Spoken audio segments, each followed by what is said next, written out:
Okay, my colleague Jamal Sheikh has a question for you, Mehr, if you'd allow it. Sure. Mehr, my question to you, I have two questions. Number one, have you ever met Sunanda Tharoor? No. And number No. two, it's obvious to all of us, despite their clarification, that it is actually just a small marital argument that has unfortunately exploded into the public space. Of course. You are in the middle of it because you are the person who's named. If you were to detach yourself from it right now, knowing Shahsi Tharoor, you've interviewed him, you know him well enough, what would your reaction to this Twitter marital fight be? If it was not my name, and if it was somebody else's name, or if they were just fighting on Twitter, or I don't understand the question. If it was about another woman other than me, what is the question? Sunanda Tharoor. No, sorry. What is the question? Have you ever met Sunanda Tharoor? No. I said I've never met You've her. never and met her. I'm trying to understand that.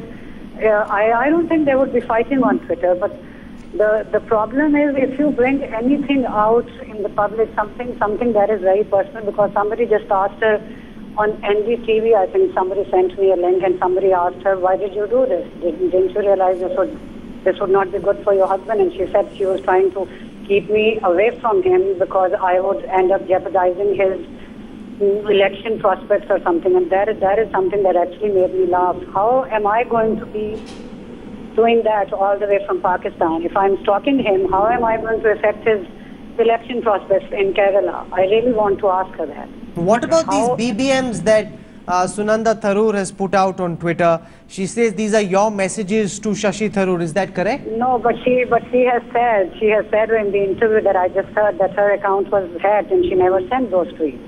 And the thing is, Shahsi Tharoor is not on my BBM, so I don't even know what to say about it.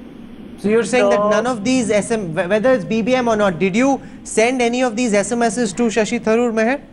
No, I have never sent any SMSs or BBMs or emails to Shahsi Tharoor that I can't acknowledge in public. No, I have not. Not a single one. I have been very vocal about my admiration for the writer, for the politician that he is. I've tweeted to him. I've reviewed his book. I've talked about his books. I'm reading the Great Indian Novel as we speak, and I tweeted about it 2 days ago. Whenever I find something in his book, I tweet about it. I've always praised him for views on anything and everything. I read his Pax Indica. I thought it was an excellent book on India's foreign policy, and that's the extent of my interest in him. No, so you also wrote a piece, I remember, comparing Shahsi Tharoor, the minister and politician, with other ministers and politicians in Pakistan. For those who didn't read that piece, how do you compare Shahsi Tharoor with politicians in Pakistan? I would compare Shahsi Tharoor to any politician in India or Pakistan, and the only thing I said was because I've never seen, I know a lot of politicians in Pakistan. I've politicians in my own family. I've never seen anybody as devoted to his work as he is. When I follow him on Twitter, I read his tweets, I asked him questions about his work, he told me what he does, and I saw that he had very genuine empathy for people. He actually meant what he said. I could be wrong, but that's the impression I got, that he's one of those people who actually means what he says. That if he says he's going to work for them, he would work for them. And he didn't seem to be caught up in the trappings of success. Gaadi aisi honi chahiye, or when I talked to him and when I was sitting in his office, I even talked about it. I wrote about it in my article. It looked like a professor's study. It didn't look like a politician's office, and he was ready to talk about whatever I asked him, Pakistan, India, and there was no belligerence in his voice about Pakistan, and he wanted Pakistan and India to talk about moving forward, and for me, I think that's one of the most important things.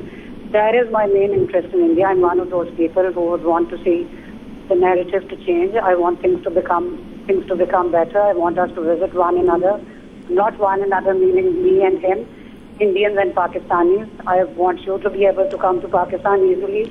I want to be able to go to Dubai. I know many people who visited India a number of times and they can't get a visa each time they apply. I want these things to change, and in whatever little capacity I can I can do something here. That's the only thing I'm doing. I write positive things about India because I see positive things in it. And Man, that's about it. Those of us who are following this on Twitter are finding it very hard to believe the clarification, believe the fact that their accounts were actually hacked and that someone else posted these tweets. Do you buy that clarification that it was a hacker who put these posts up? As far as Mr. Tharoor is concerned, of course, looking at the tweets, they were very obvious that they were not written by him. I mean, lines to a certain extent made sense, but the way they ended, it was very obvious he didn't write them. Even my 13-year-old son commented on that. They didn't know. He follows him on Twitter too. He said these don't look like his script. He tweeted to him. And as for why would I want to think that his wife would do something like that? She has apparently admitted to people. She's actually talked to press about it, that she's the one who tweeted it. But if she's saying their accounts were hacked and somebody did it to them, I'm ready to believe that, because for them, why would she do that to her husband and vice versa? So what's your son making of this? You have a young son, very impressionable at the age of 13. What's he making of this entire controversy? His mom finds himself. He's very traumatized in the sense because he's one of those people, he doesn't want me to react to negative things ever. Once I wrote an article for The Spectator and the Goras attacked me for that, and he actually took the computer away from me. Kisi negative baat ka jawab diya. So he doesn't want me to talk, but he does understand that this has become a little bigger than not reacting to negativity. But he's fired. He's in his room. He's studying for his exam. I've not really told him the extent of damage that has been done to me. The biggest question I have is why?